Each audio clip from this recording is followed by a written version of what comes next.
What's up, guys? Welcome back to the Behind the Food podcast. I'm your co-host, Jimmy Feeman. This is my other co-host, Daniel Yarzagaray. And today we What's don't up? have a guest. Yep, the guest is Daniel. That's right. I'm going to interview you. Yeah, I'm I excited. feel like people need to get to know us. Yeah, exactly. They might not know you. They might not know me. Not Yeah. well. So we'll start there. So Daniel, first question we ask like most of our guests. Tell me a little bit about the journey that got you started in the food business, and how you kind of got to where you are today. Totally.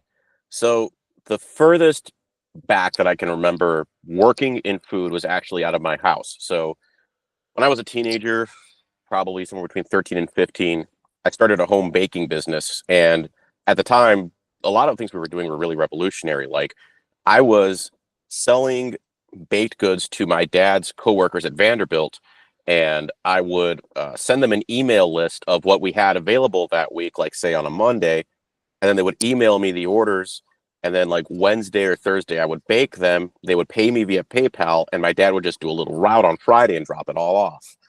And so that was like my first like real food business, was this little like cottage home bakery.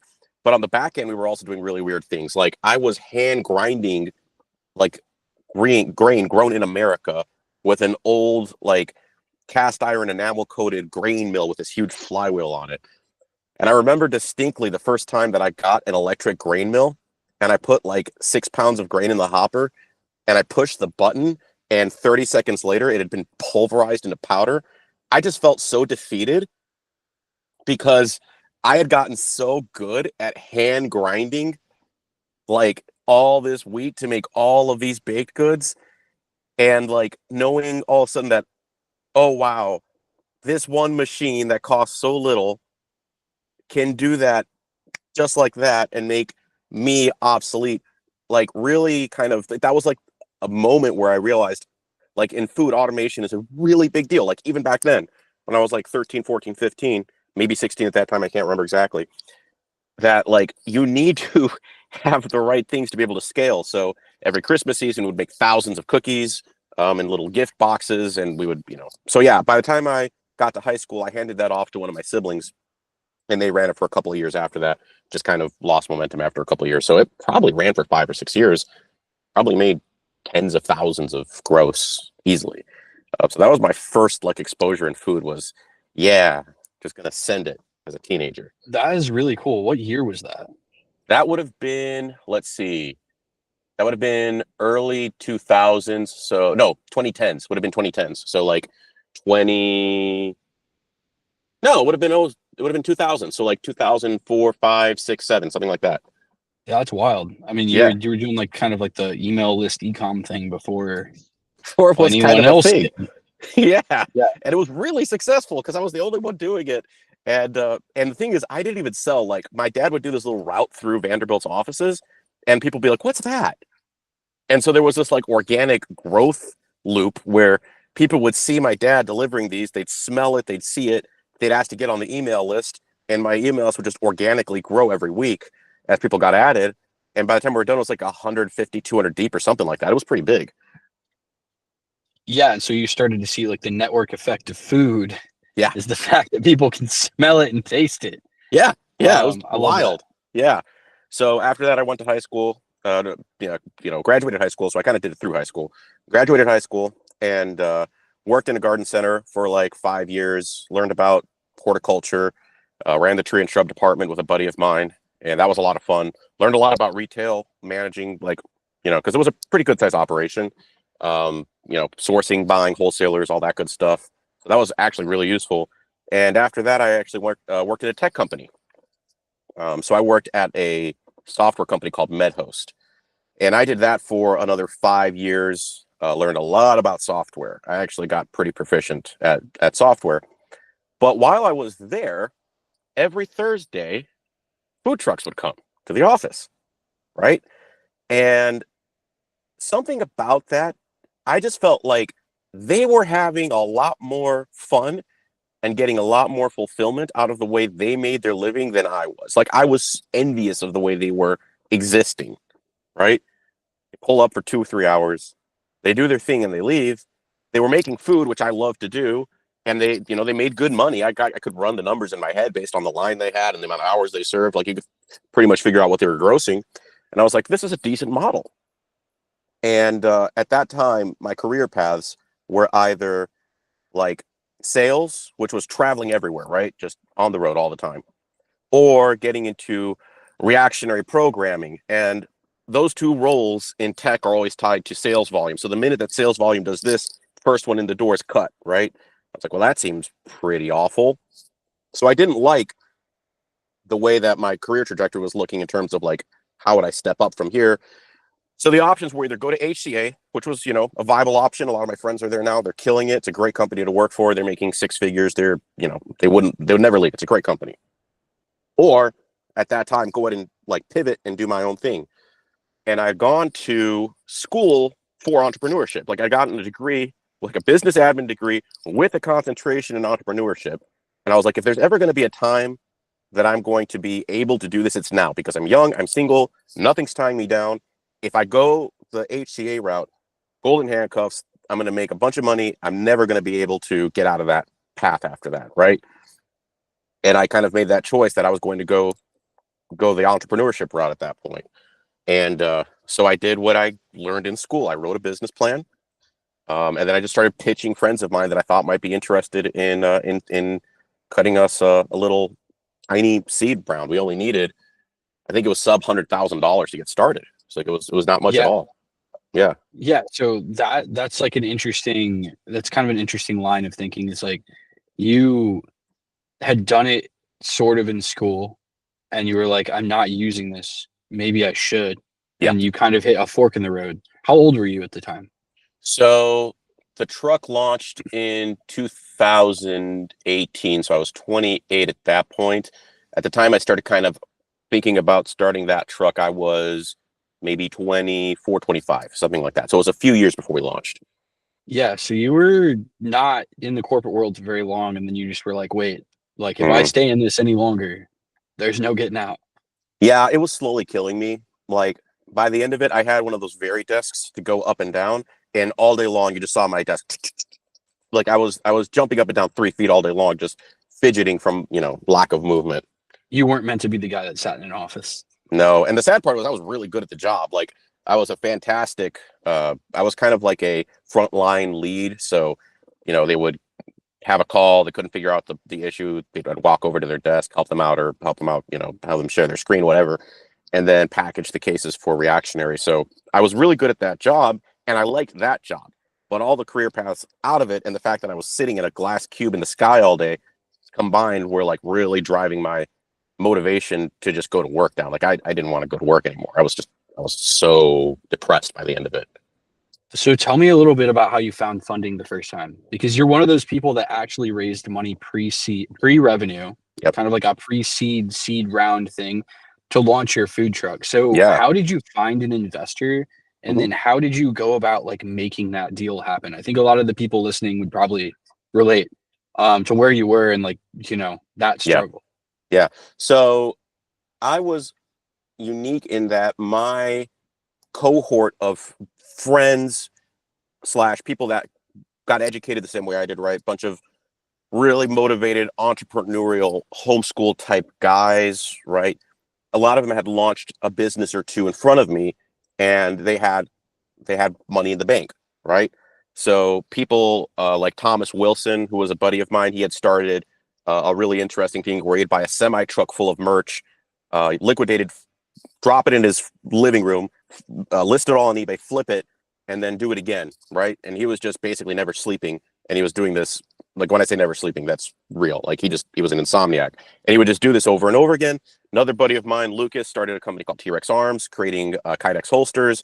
Was the first one to create this one really unique product in the industry. It blew up. So yeah, a couple of my buddies, like I'd kind of seen them do really successful things. And so that network, I was like, well, they have capital to deploy. Maybe they'd be interested. So I just started, calling, texting, emailing them, being like, hey, I want to start this thing. Like, here's the business plan. I just started pitching them. And basically, like by the time I got to person 3, literally, I had a check.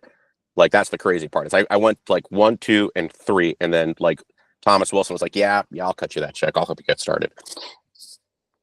So it was really like finding other people that had been in your shoes before. Yeah, Like someone else who had just been in on like they gotten started maybe like 3, 5 years before. They finally have some money, and then like that's like where the angel check comes from. literally, yeah. They were just about 5 years, 3 to 5 years ahead of me, and they had liquidity, which I didn't. They had money in the bank, and it was just hey, these guys might be interested in helping a guy who's like them, who's just getting started, get off. And they had bootstrapped their things. They didn't have any capital, but they also didn't need anything. Like Lucas got started with a toaster oven, Wow. like he was started Yeah. making Kydex holsters with a toaster in his garage. And I didn't know, and looking back on it, I'm actually glad I didn't bootstrap, because a lot of people in the food trucking space that bootstrapped their truck ended up really hurting that first winter, because brand new truck, no brand, hard time getting bookings. They struggled or failed outright that first winter, whereas I had some cash in the bank to you know to get through that dry season, whereas a lot of them didn't. Yeah. Um, okay, so a couple questions. One of them knowing you.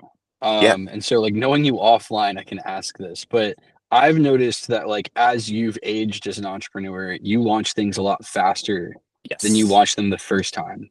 Totally. Why do you think that is? And do you think it's a good piece of advice to tell new entrepreneurs like, hey, you need to move faster? Like Hmm. you're not Hmm. moving fast enough. Talk a Totally. little bit about that. Yeah. So like when I launched the first truck, it took me probably 2 or 3 years from idea to first shift, right? And I've done that now in 3 months. When we did the pizza truck, we went from basically idea to truck in 3 months. So what I would tell people is, we overplan, right? So when I launched the first truck, I wrote a full business plan, right? Nowadays, we just write a little pitch deck, maybe 10 slides to raise money, right? So don't spend too much time over planning, because what happens is you get out there, you iterate, you get 0 to 1, and then you find out your plan sucked because you had no idea what you were doing. So you might as well just do the thing, figure out what it is, and then adjust. So ready, fire, aim, aim, fire, aim, fire, aim, fire, right? Don't, ready, ready, ready, ready, ready, ready, ready, aim, fire. Oh, we spent so much time getting to fire that now we've burnt all our capital and we're burnt out and tired, right? So I would tell people, just go out and do the thing, and then iterate rapidly, figure out what's broken, what isn't working, because you don't know. You just don't know until you get from 0 to 1, like what is working, what won't work. Maybe your pricing model's completely screwed up and you have no idea because you haven't sold one thing. Like, get from 0 to 1 as fast as you possibly can. And that'll be stressful and it'll be hard and you'll break things, right? But at least get to 1, because then you'll at least know what needs to be fixed and you can pretty quickly pivot from there. Makes a ton of sense. Yeah. I just realized that you never told everyone what you do. Mm, Hey, that's please right. tell us the name of your business, Yeah. and your second business, because you just launched a second brand, Yeah. so everyone can actually know what we're talking about. So back in 2018, Daniel launched Yeah. his first food truck brand, and then he recently launched last year another one. Yeah, so Chivanada is the first brand we launched back in 2018. Chivanada is a Colombian empanada truck. We make Colombian empanadas and sides, fully gluten-free menu, a lot of vegan, vegetarian options. We didn't start out trying to become a dietary-friendly truck. That just happened organically. We just came out there trying to create great Colombian street food that wasn't here in Nashville, and then we realized that that's kind of where we sat. Right, that's kind of what allowed us to get into gigs, get into bookings, get into big events. Was that, hey, we're a gluten-free truck that's got a lot of great vegan and vegetarian options just organically on the menu. And we only had like less than 10 items total, including drinks, right? So that was Chivanada. And now we've launched a Neapolitan pizza truck called Pizza Assurda, doing traditional Neapolitan pizzas. And like I said, from the first truck went 3 years from 0 to 1. Second truck went like 3 months from 0 to 1. Like, just the compression, knowing what we were doing is phenomenal. Yeah, it was also cool to watch from the sidelines because you definitely were able to like harness like not only all of your knowledge, but like your now kind of like knee-jerk ability to like be like, let's just Yeah. go. Yeah. Like recently you bought a pizza trailer for that brand, and you texted me and you were like, hey, there's this trailer for sale. I think I should buy it. And I Yeah. was like, man, I don't know. That's like hasty. And then within 24 hours, you're like, hey, I bought it. Yeah. which, which is Yeah. cool. Yeah. Um, Yeah. That's the other yeah, thing I tell people all the time. That like, where do I get capital? And I'm like, one of the things you think about is seller financing, because I didn't have the cash to buy that truck, right? So I told the guy, I'll give you a couple of thousand down, and I'll give you 15% of the gross the truck makes, and then you'll make some interest over what you wanted to sell the truck for, right? So I think he wanted 35. I said, I'll give you 40 with interest as seller financing. You get a nice steady stream of cash flow. And so, yeah, like get creative with the way you finance these things, and you may not have to put up any capital at all to launch your first truck. that's actually a really good point. Kind of leads me to the next question. So you've talked about creativity. You've talked about just kind of moving faster, instead of ready, ready, ready, aim, fire, instead like aim, fire, aim, fire, aim, fire. Like maybe you're never ready. Right. Um, where did the mindset, when did it change? Like when Hmm. did your mindset completely change and allow you to go from like the person that planned for 2 years to launch a concept? Right. And I know you've told me before, like, hey, like I think we burned way too much money just chilling, Yeah. to being the person that like just launches and then like gets really creative and like tries to figure out like how are we gonna make this happen? How are we gonna make it happen today? Right. Right. I think the difference was having that experience loop. So when we first started, I didn't realize how behind the curve we were, and that the doing the thing and iterating would get us to a better place faster. When it came second time around, I was watching that bank account drain really fast, and I was like, I have a gig September 18th or whatever, or was it October? I can't remember, right? This truck has to be ready for that gig. So part of it is creating that artificial urgency, or maybe it is real. Maybe you have a bank account that's going to zero, and you have, something that creates revenue, on X date, right? So I think I partially created some artificial urgency that second time, where I was like, we have to get to this gig. They've already paid us money, right? We're not giving that deposit back. We're going to get to that gig, and we're going to serve those pizzas, right? So, and it went terribly, but I knew at the first, here's the other thing I learned is the first gig always goes terribly. You don't get to gig one and it's perfect ever. And if you think you will, you're not going to. You're going to get to gig one, and like with what we had happen, you're not going to have power in the truck. You're going to be sweating, literally just dropping tears off your face because you have no power in the truck. But guess what? Your ovens are at 950 degrees, so you can cook pizzas. You know, and so and the ovens were creating enough ambient light from the flames that people could see in the truck, and they thought it looked really cool. So our failure and our misery was entertaining to them, because and that makes a good story, and it's great for social, and so struggling a bit is actually a good thing, because it gets you, one thing, it kind of helpens you up a little bit. You get used to having a little bit of struggle, but it also lets you know, hey, this is actually what needs to be worked on. Like, we need to figure out why our generator doesn't connect to power, and it should. Like, it's connecting, but power isn't flowing. And we figured that out later. There was an issue with the breaker box. It was built with a certain kind of breaker system that worked for a house, and it wasn't really designed for a food truck, where you have a floating neutral in your generator, whereas an actual physical building has an actual ground, right? So that doesn't exist when you're working off of a generator power. So we were like, well, it worked when we were plugged into a building, so why isn't it working when we plugged into a generator? It's the same power. It's AC. It's a certain amount of, yeah, we didn't have a ground. So we figured out how to fix that. But yeah, we would have never known that if we just spent time planning forever, instead of, going, hey, let's get out there and just serve some pizzas and see what happens. Yeah, you would have planned to the point of like we think we know everything that's going to happen, and you Yeah. probably would have missed that, Yeah. which completely negates the point of planning. Yeah. And the truck Um, was built fine. It wasn't like it was misbuilt or anything. Unlike our first truck, like that second truck, everything was built. By the time we launched, everything was functional when we plugged it in and worked it on shore power.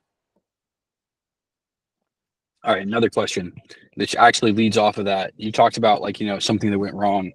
Tell me about a couple things that have gone wrong, Daniel. Like I know that Yeah. you love those kind of stories. Yeah. I know they happen in the food industry all the time, Yeah. but give us a couple ridiculous stories of what's gone wrong so far in the last like almost 8 years of food trucking. Yeah. So when we got the truck from the builders for Chivanada. We got this, fully what we thought was a fully built out bus from the builders. In our naivete, it looked great. It was terrible. And so I take it to my parents' place, and we're going to do a friends and family service. My thinking was, let's stress test the thing. Let's see if things work. Let's break something, right? Let's before we go out and do, actual services to real people. So we brought in probably 20 or 30, friends and family, and everything in that truck broke. Literally everything. When I say everything, I had flames shooting from the hood backward towards my face over the fryers. And then the truck, and then the truck made this like big double bang sound, and then we lost power. And what we found out later was that the goon that built this truck had used plumbing fans instead of, heat rated grease fans. And so the plastic blades on these fans had melted into the motor and started an electrical fire, because the grease coming, the fumes coming out of these fryers is ridiculously hot, and it just melted the fan blades right into the motor, right? And then that wasn't even the only thing that went wrong in the truck, so now, our power's down. He built the water system in a way where it would airlock itself. So the only way to keep water flowing was to constantly provide outward pressure from a water hose. You couldn't actually, like the pump, like the pump wouldn't even keep the water flowing. It would airlock itself because the pump sat like lower than the top of the tank, I think it was. And that was broken. What else? We were missing a fryer. It was supposed to have 2 fryers. It came with 1. And we fry everything. And we paid like all our money for this truck. So we were like out of money. So what ended up saving us was this welder. He was a ex-nuclear welder in the backwoods of like Murfreesboro. He looked like Santa Claus, and just one of the nicest guys. I found him just war Googling, trying to find a human being that could help us. And he saw what had happened, and he took pity on us and helped us build a real hood system in this truck, which basically saved our build. And and then he put a back gate on the thing, welded to the frame so that we could put our propane and our generator on it. So then we get booked for our first real gig, which is my cousin's college anniversary or college graduation party in Franklin. Okay, this is gonna blow your mind. We get to her house. We're pulling up the driveway trying to get into our backyard, and we beach ourselves. So the back gate was sitting low enough that it scraped the ground and floated the back tires right off the ground. So now we weren't even touching the road with our back tires. And the generator wasn't providing power. And so we ended up having to run extension cords to the house again. And in my brain, I could just see, we're about to fry the power on this house like we fried it on the last one, right? Which happened. We ended up actually like taking out a whole circuit on my parents' house when we created this electrical fire. And I was done. So I did a lap. Like I walked the block like 3 times. Like, we're so screwed. Like we're out of money. We're never going to get there. Like we ended up having to call a semi tow truck wrecker to pull the thing backward. And this was after trying like jacks and vehicles, pulling it, nothing. It was too heavy. You couldn't move the thing. So we ended up getting a semi truck wrecker to back it out of the driveway. And we ended up running the gig just beached like that in their driveway. And we served it. Like we got the food out the window. Back to the nuclear welders. We're like, hey, this thing sits too low. We're beaching ourselves everywhere. So he breaks all the welds, boosts it up like a foot, right? And now we're like, yay, we're in business. And this is, I think our first real gig was live on the green, August 2018. I think we sold 150 covers in like an hour and a half or 2 hours on 1 fryer and a pot of oil on the stove because we didn't have our second fryer yet. So yeah, like, and that cash coming in from that live on the green gig really helped us, not go bankrupt basically. And then we started pretty quickly booking actual gigs after that. And we got some early press that really, really helped too. Lightning 100 interviewed us, and a couple of other, local people reached out, and we got some early press. That's crazy. And Yeah, also, like, it kind of speaks to like the resilience you have to build as an entrepreneur. Like those totally. things happen, and I think when they All the happen in the time. beginning, it's better. It Hmm. happens at the end or it happens in the middle, and you had a lot of really easy stuff happen in the beginning. Yeah. It's just not as good. I mean, we'll talk about my stuff next week when you Yeah, interview me, but it's like I totally. had a very similar story where like the first year of running the business there was nothing that went right. Yeah. Everything went wrong. And I think it speaks to like the type of person that should stick with it. Right. Because you've seen this before too, where somebody says, like, I want to start a business. Yep. And it's like, dude, you should not, No. because like this is gonna end so bad. It's gonna end with you basically giving up Yeah. because like you'll go through those challenges and those trials and you'll be like, I can't do this shit anymore. Hmm. So like what was going through your head when you were walking around the block versus like right after the Live on the Green event? Like, would you describe that as the true like valley and then like mountain of entrepreneurship? Like that's the true Yeah, bipolar nature of the business. it really is. Yeah, because in like also pre-COVID, kind of same thing happened, right? So all of a sudden, pre-COVID, we started seeing all of our event calendar for the year, which is, this Nashville's a tourism city. Food trucking is about 70-80% dependent on these big events, right? That's where big money comes from. As COVID started to hit, we saw the event calendar dry up. Just gig after gig after gig got canceled. And at the time, my bank account was pretty close to zero. And um, a week later, it was $3,000 negative. You know, the one gig that didn't cancel, Berkshire Hathaway's realty service did an event and they decided to go through with it. It was a big buyout gig. I think it was $5,000 and it saved us, right? So we went from negative 3,000 to positive 2,000 in one gig, just like that. And that's really what entrepreneurship is. It's this whipsaw effect between being depressed because you're seeing zero or negative zero, right? Less than zero. And then all of a sudden you're like, oh, we're good. We're fine. Right. And you have to learn not necessarily to be okay because you're not okay, right? As you go through that, but more just the ability to go, hey, we've been through that before. And yeah, it sucks right now, but I'll bet you 2 weeks from now, we're probably going to be okay. 9 times out of 10, you're going to be okay. Right. And so you're not going to be okay in the moment, but just the comfort of having that experience to like look back on and say, yeah, we've been through this before. We're going to be okay. Um, yeah, is really kind of reassuring because without that, like nowadays, my bank account goes negative and I'm like, that's temporary. Like tomorrow it'll be fine. Yeah, and you're like, you know what? Like we weather the storm. We have a plan. There's a path forward, Right. and it also speaks to the old adage, which is like the worst thing that's happened to you is always the worst thing that has happened to you. And Yep. so for you to like know that like, oh, we've been through this, it's no longer the worst thing that's happened to me at all. Yeah. It makes things so much easier. Like I know like over the like years while we've known each other, you've told me about things that have gone wrong on the truck where I'm like, man, that sucks. But at the same time, you're like, ah, no big deal. We're gonna get the truck towed. We gotta fix it. Yep. Like we gotta like fix this random problem that happened on the road. Yeah. And the crazy Yeah. thing about that is like at the same time, back in the day when you just simply had it bottom out, which is like not a big deal, Not a big and deal. you had to call a tow truck, which is also not a big deal. You were freaking out. Yeah. I was And losing like my that, shit.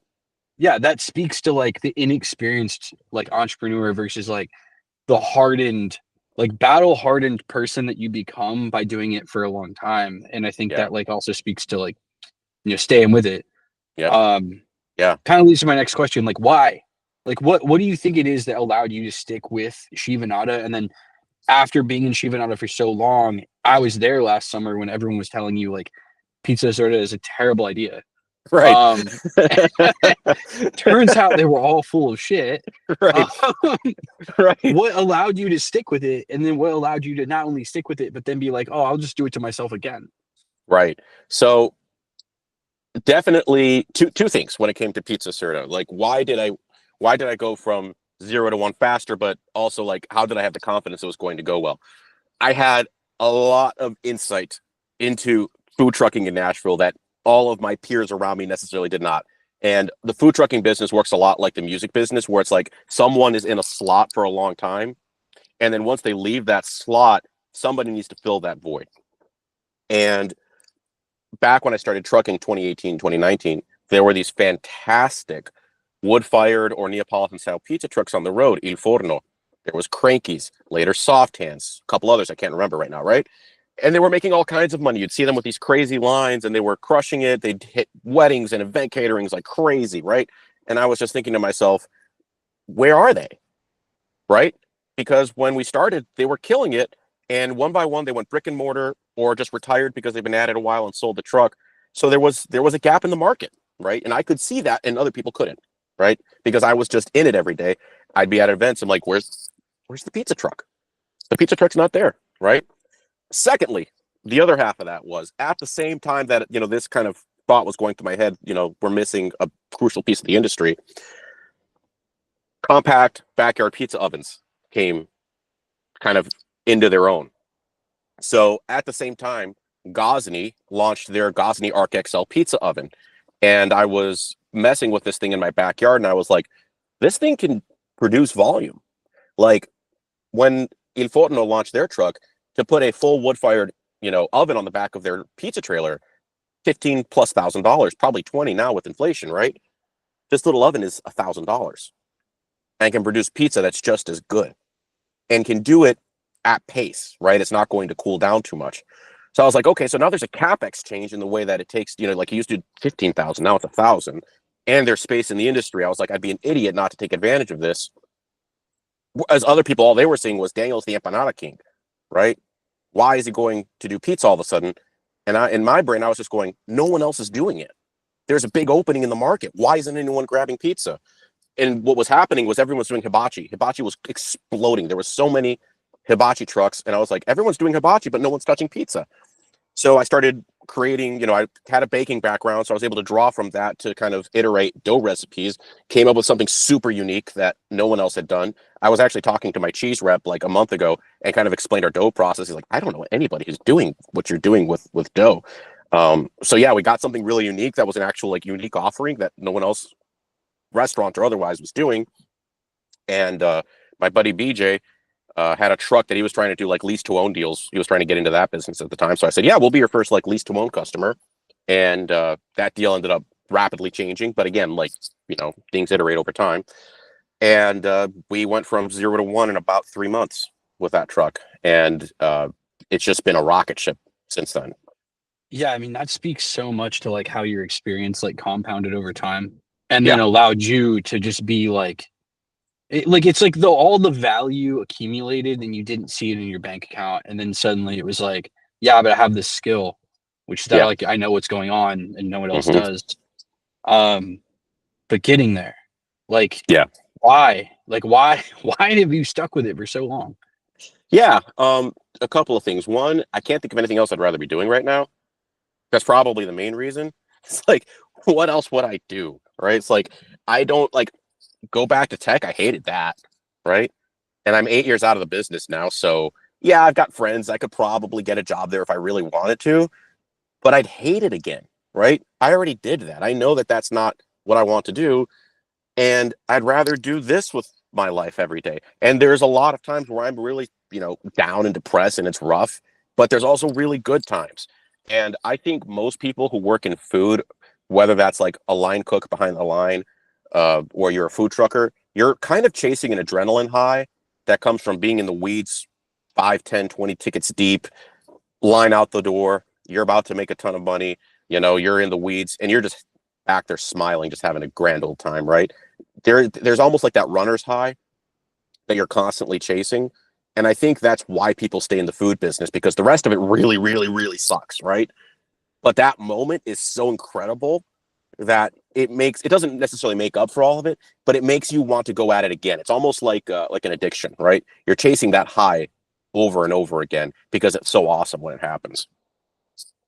Dude, I love that. Also, every time I think of food truckers or like people in the food industry or people that have done what like you or I have done, especially in like the early days of No Baked, like how we got launched, it's like living a pirate lifestyle. Like you were saying that earlier when you were like the guy at the office and the food trucks come and they're like doing their thing and you're like, man, their life must be really crazy. It is. It is. Yeah. It's like being a pirate, which apparently is not that great. Yeah. Most of the time. But then there's the time where you find the treasure It's Yeah, awesome. yeah, that's exactly what Man, it is. I love that. Yeah. Yeah, no, piracy is a great analogy because the ship is constantly taking on water. Stuff's constantly breaking. Like we were headed to a gig one time, going down 440 before it got repaved, right? And Z is running our second empanada truck. This is like right post pandemic, and she's like, "Hey, our water tank is on 440." Literally, it just splayed out like pieces of it on 440. She's in the shoulder, and so I hop in the bus, chase her, get in the shoulder. We move all the food over, and then we have me plus her, I think it was, take off because we're doing a wedding. You don't screw up weddings. You find a way. I don't care what it is, right? They're counting on you to be the food. You find a way to get out there. Turns out it was the milk carton kids, like tour manager who we were serving that night. Like, can you imagine how bad for our reputation it would have been if we didn't show up and finish that gig out? Like, it would have been awful. And then, yeah, we drove the truck to Cedar Hill and had David Barrow, our truck builder guy, put a new water tank in, and it was like it never happened. But you have to be willing to like live that pirate life. Everything's going to break at some point, and that's just normal. Did I just Yeah. lose you? No, I You didn't. know, Okay, we're good. you just like you turn the video off. Did I? I didn't touch anything. There we go. That's weird. Turn your video off. No, Oops. dude, it's so cool to see that like not only is the pirate analogy a thing, but it's like you just described again, like it's like sometimes it's just like things happen, you react, you fix. Yeah. I saw this really, really cool post by Will Nitz. Shout out to him on LinkedIn Yeah. today, actually, or yesterday, where he was describing like all of the good things they've had to happen at IQ Bar Yeah. have literally been because of bad things that have happened and that they reacted to. He was like, pre-planning is cool, but like, have you tried reacting? Right. It's like it seems that like just the people that are quick to the gun, like the people that can be like, okay, like I'm gonna react to the problem, fix it, we're gonna get out to the wedding. Like those are the people that succeed in this business. Like Yeah. almost every time. Yeah. Yeah. In fact, I would argue that planning to some degree will kill you, right? You need a certain amount of planning, but it needs to be kind of a loose structure, right? And it needs to guide your decision making. It's almost just nothing more than a decision making framework so that when those opportunities or those problems come, you know how to react to them quicker than everyone else. So that when, I get a DM on Slack, hey, X movie production needs someone to serve tonight, we can grab that gig and that's $1,500 or $2,000 we wouldn't have had otherwise, right? And I screw it up every day. Like just the other day, I had that exact scenario happen and I thought we couldn't make it. Then I thought back, I was like, wait a minute, we actually could do that gig. I should have just said yes, figured out how to do it after the fact. And I was out $1,500 because I was just a little bit trigger shy, just a little bit. And it's like, no, just say yes and figure it out after. And every time I don't, I always come back and kick myself for not just saying yes and figuring it out after the fact. Dude, there's so much to be said about that. Like that, there are like countless entrepreneurs actually across industries, especially like famous ones that like that's kind of been their shtick. Like you have like Bill Gates selling Windows before it exists. Yep. Or I guess it wasn't Windows, but just software in general. Yeah. DOS, like he went to IBM and he was like, yeah, we have the software. And they were like, okay, cool. Come show it to us. And they were like, shit, we don't. Phil Knight with like the shoes, like he sold Nike shoes to people before shoe was a shoe. Right. Like, just a fake ass shoe. And he was like, yeah, I'll get the shoes for you. They didn't exist. And there's this really fine line you're writing between being a con man and being a great entrepreneur when it comes to that, right? You look at like Firefest. He did that. The difference is he didn't execute on it, right? Like that's the only difference between being a con man and a great entrepreneur is actually executing on the back end and making it happen. And people will say you're a fraud and you're a con man if you don't execute. But if you do, they're like, that's completely true. I mean, like you can look at like Elizabeth Holmes as another example. Like Theranos failed to execute, and then suddenly she's like on the hook for fraud and all this other crazy stuff. But it's like her husband is actually doing the same thing again now. Yeah. Because they think they figured out the technology. And it's like, okay, so like they're doing the exact same thing. Yeah. I guess the fraud was that like, she promised. Yeah. And then it didn't happen. Right. But it's like we all promise. Yeah. And it may or may not happen. Every day. You're kind of like hoping that you can execute. And like sometimes you bite off more than you can chew. Sure. but Right. like that's kind of better than biting off nothing. Yeah, and I think in general, there's like an 80 to 90% success rate when it comes to saying yes and figuring it out after the fact, right? The problem with Elizabeth Holmes, when you look at it, is microfluidics was a brand new baby technology that she was like, that's the solution. And she ran with it. She was probably 10 years early on the idea, right? And it was Apparently, just, yeah, the technology apparently it was was young. exactly 10 years early. Yeah, exactly 10 years early. And like, yeah, she was right. Like microfluidics probably was the thing that was going to revolutionize the lab industry, but she was just early. The tech wasn't ready yet. And they tried to push it over the finish line before it was ever anywhere close. And then you look at Firefest, he's trying to come back with Firefest too, and he's pre-sold all of the VIP tickets, which is insane, right? Like the fact that anyone will actually go back and buy that from him after his reputation got At a destroyed. certain point, I think like some people just have to keep going. Yeah, they have And no choice. I kind of respect the grind Yeah, a little yeah. bit. I From also think that the Firefest guy, what is his name? Billy McFarland? yeah, McFarland. Yeah, yeah. Billy, if you ever see this, I think you're a fraudster. But Right. Right. sorry, bro. Yeah. Like, I actually think Elizabeth Holmes probably was like, trying to do the right thing. Right. That's a different story. You're a fraudster. Yeah. Big difference there. Big. Oh, I love that. Yeah. Well, man, is there any advice like that? One of the closing questions we could probably start asking people. Yeah. I just lost one of my headphones into my pocket on my shirt. Closing question that I want to ask people from now on, and I'm going to ask you. Yeah. What advice would you give someone, or I guess your younger self today, if they were getting started? Just one piece of advice, real quick and simple. Yeah. I would say, this is going to sound really weird, but I really think this now, and it's kind of something I've been iterating in my head for a while now, is don't do it. Right? What do I mean by that? What do I mean when I say don't do it? We should be actively discouraging people from becoming entrepreneurs. And if they do it anyway, if they ignore you and they do it anyway, they were supposed to do it. Right?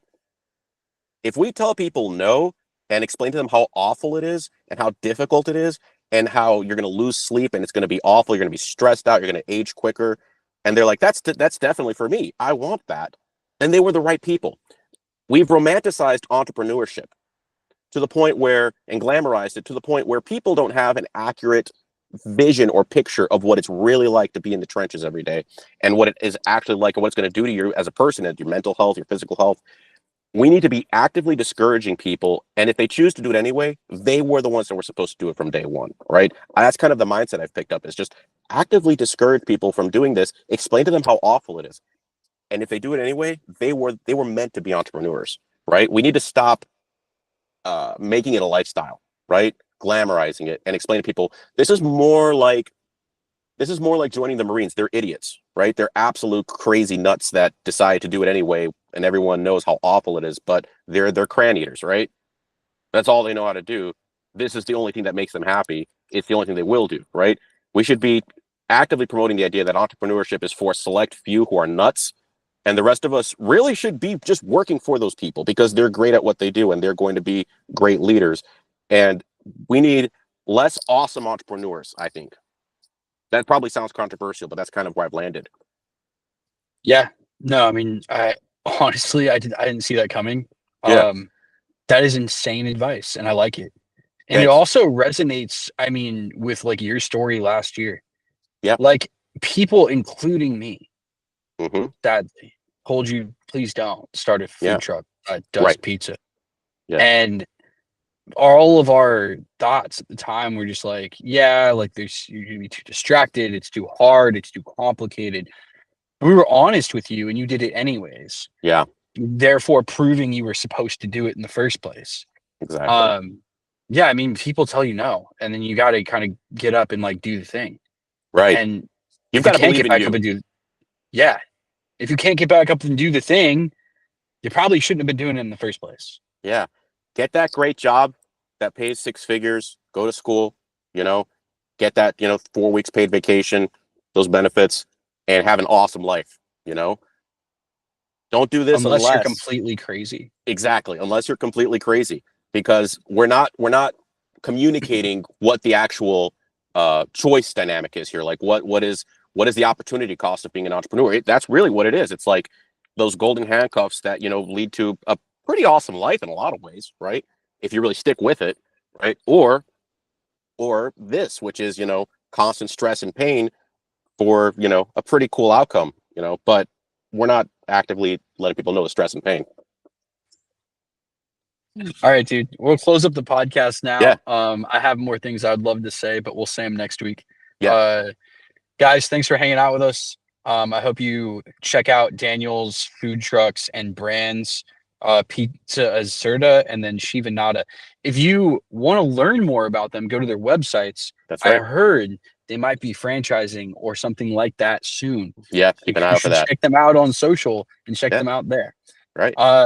Cool, man. All right. Talk to you later. Talk to you later. Peace.